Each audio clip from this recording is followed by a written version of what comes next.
अस्सलाम वालेकुम। उम्मीद आप सब खैरियत से होंगे। आज हम क्लास 10th का यूनिट नंबर 10 स्टार्ट करने जा रहे हैं, जिसका नाम है थर्मल फिजिक्स। बच्चों, मैं इसकी डेफिनेशन आपको बताऊंगा, आप एहतियात से इसको नोट कर लेंगे। थर्मल फिजिक्स की डेफिनेशन, इसकी तारीफ। फिजिक्स की वो शाख जिसमें टेम्परेचर, हरारत और हरारती एनर्जी की मुंतकिली के बारे में पढ़ा जाए, थर्मल फिजिक्स कहलाती है। Study of heat, temperature and transfer of energy is called thermal physics. इसमें दो टर्म्स नई आई हैं, एक है टेम्परेचर और दूसरी है हीट। अलग-अलग इनकी तारीफें मैं आपको लिखवाता हूँ, इनको भी आप बच्चे नोट करेंगे। टेम्परेचर, किसी जिस्म के ठंडा या गर्म होने की शिद्दत को टेम्परेचर कहते हैं। डिग्री ऑफ हॉटनेस और कोल्डनेस इज कॉल्ड टेम्परेचर। यहाँ पर सुनते जाएं। आमतौर पर टेम्परेचर का लफ्ज गर्मी के लिए इख्तियार किया जाता है, लेकिन टेम्परेचर का मतलब हरगिज गर्मी नहीं है। टेम्परेचर का लफ्ज सर्दी से भी जो है वो जाना जाता है। इसीलिए टेम्परेचर की डेफिनेशन में ये बताया गया कि किसी जिस्म के गर्म या ठंडा होने की शिद्दत को टेम्परेचर कहते हैं। नेक्स्ट हमारे पास है हीट, हरारत। इसकी डेफिनेशन आप नोट करेंगे। हरारत एनर्जी की वो किस्म है जो एक जिस्म से दूसरे जिस्म की तरफ टेम्परेचर के फर्क की वजह से मुंतकिल होती है। Heat is a form of energy transfer between two bodies having different temperature।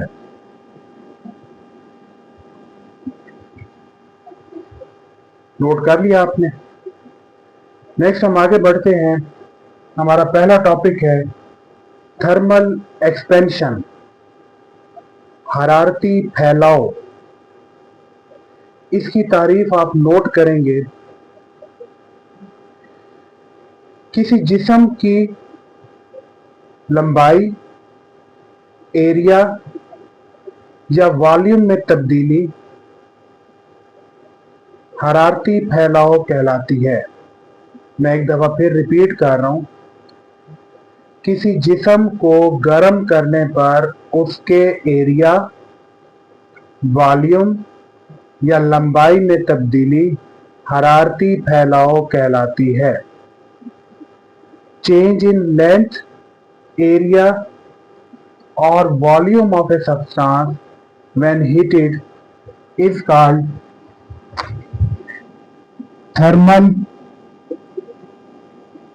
Expansion. आमतौर पर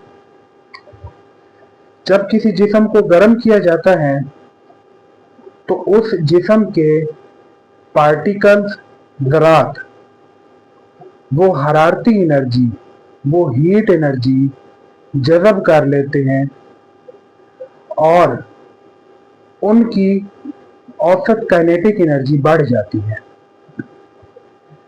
जब औसत काइनेटिक एनर्जी बढ़ती है तो उस जिस्म के वो पार्टिकल्स आपस में ज्यादा तेजी से टकराना शुरू कर देते हैं। जब ज्यादा तेजी से टकराते हैं उतना ही एक दूसरे से दूर होते चले जाते हैं। इस तरह उस जिस्म की जो लंबाई है, वॉल्यूम है या एरिया है, उसमें तब्दीली आना शुरू हो जाती है। इसे हम थर्मल एक्सपेंशन कहते हैं। एक लफ्ज लिखा गया है कि जब पार्टिकल्स हीट एनर्जी एब्जॉर्ब करते हैं तो उनका वाइब्रेटिंग एम्पलीट्यूड बढ़ जाता है।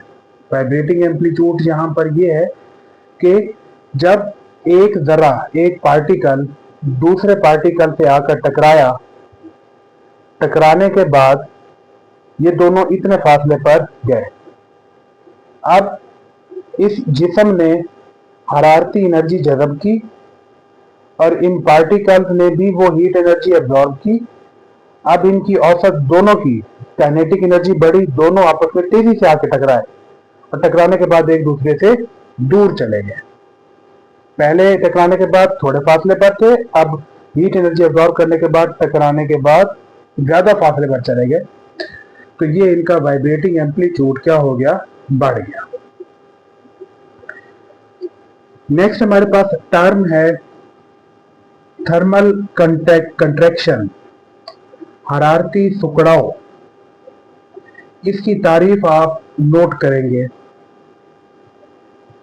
किसी जिस्म को ठंडा करने पर उसके ज़रात हरारती एनर्जी खारिज करते हैं और एक दूसरे के करीब आ जाते हैं, जिसकी वजह से उस जिस्म में सुकड़ाव आता है। ये हरारती सुकड़ाव कहलाता है। When a substance is cooled, its particles lose energy and move closer to each other, causing material to contract, is called thermal contraction। Note कर लिया आपने। नेक्स्ट हम आगे बढ़ते हैं, थर्मल एक्सपेंशन इन सॉलिड्स, ठोस अजसाम में हरारती फैलाव। एक लाइन में पढ़ रहा हूं, expansion remains almost consistent over a broad temperature range. इस बात का मतलब समझाने लगा हूं, जरा तवज्जो से इसे सुनेंगे। किसी जिस्म को कम टेम्परेचर से गर्म करना शुरू करें और ज्यादा टेम्परेचर तक गर्म करते जाएं। इस दौरान कम टेम्परेचर और ज्यादा टेम्परेचर के दौरान उस जिस्म के फैलाव में यकसा तब्दीली आए, उस जिस्म का फैलाव एक जैसा रहे, ना यकदम बढ़े और ना यकदम से कम हो, तो ये थर्मल एक्सपेंशन इन सॉलिड्स कहलाता है। बहुत से सॉलिड्स ऐसे हैं जिसमें ब्रॉडर रेंज ऑफ टेम्परेचर्स के लिए जो थर्मल एक्सपेंशन है वो कंसिस्टेंट रहती है। कम टेम्परेचर और ज्यादा टेम्परेचर के दौरान उस जिस्म का फैलाव यकसा एक जैसा रहता है। नेक्स्ट हमारे पास लीनियर थर्मल एक्सपेंशन, तूली हरारती फैलाव। लीनियर थर्मल एक्सपेंशन क्या है? किसी मटेरियल सब्सटेंस को गर्म करें और उसकी लंबाई में तब्दीली आए। किसमें तब्दीली आए? लंबाई में तब्दीली आए, तूली हरारती फैलाव कहलाता है, लीनियर थर्मल एक्सपेंशन कहते हैं। इसकी definition, change in length of a solid upon heating is called linear thermal expansion। अब एक एग्जांपल से इसे हम लेकर सॉल्व करते हैं, इसका मैथमेटिकल देखते हैं। एक रॉड है, उस रॉड की इब्तदाई लंबाई इनिशियल लेंथ L0 है। इनिशियल लेंथ कितना है, एल नॉट, और वो इनिशियल टेम्परेचर, इब्तदाई टेम्परेचर टी नॉट पर मौजूद है। उस वक्त उसका टेम्परेचर है टी नॉट। अब इस रॉड को हम टेम्परेचर टी तक गर्म करते हैं, हीट देते हैं, हीटेड टू टेम्परेचर टी। जब हम टेम्परेचर टी तक ले जाएंगे तो उस रॉड की लेंथ इंक्रीज कर जाएगी। अब उस रॉड की टोटल लेंथ कितना हो गई, एल हो गई। इब्तदाई लंबाई एल नॉट थी, इब्तदाई टेम्परेचर टी नॉट पर। जब टेम्परेचर टी किया तो उस रॉड की नई लेंथ कितना हो गई, एल हो गई।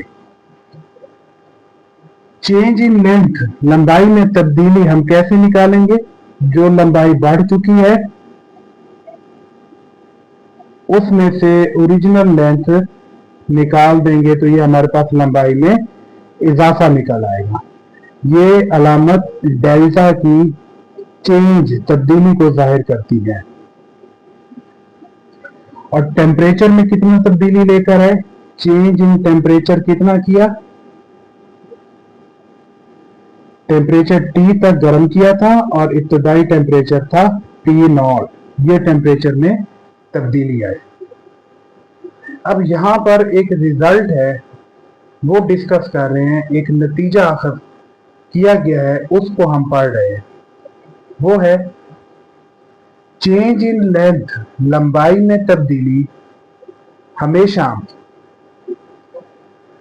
असल लंबाई और टेम्परेचर में इजाफे के डायरेक्टली प्रोपोर्शनल होती है। ये एक ऑब्जर्वेशन है इस रॉड को गर्म करने पर जो देखी गई। लंबाई में तब्दीली हमेशा डायरेक्टली प्रोपोर्शनल होती है असल लंबाई और टेम्परेचर में इजाफे के। इसको मैं मैथमेटिकली लिख रहा हूं, तवज्जो से इसको नोट भी करेंगे और समझेंगे भी सही। लंबाई में तब्दीली डायरेक्टली प्रोपोर्शनल होती है असल लंबाई और टेम्परेचर में इजाफे के। अब ये प्रोपोर्शनैलिटी की अलामत है। इसको जब हम रिमूव करेंगे, इसको हटाएंगे, बराबर का निशान और कांस्टेंट लिखेंगे।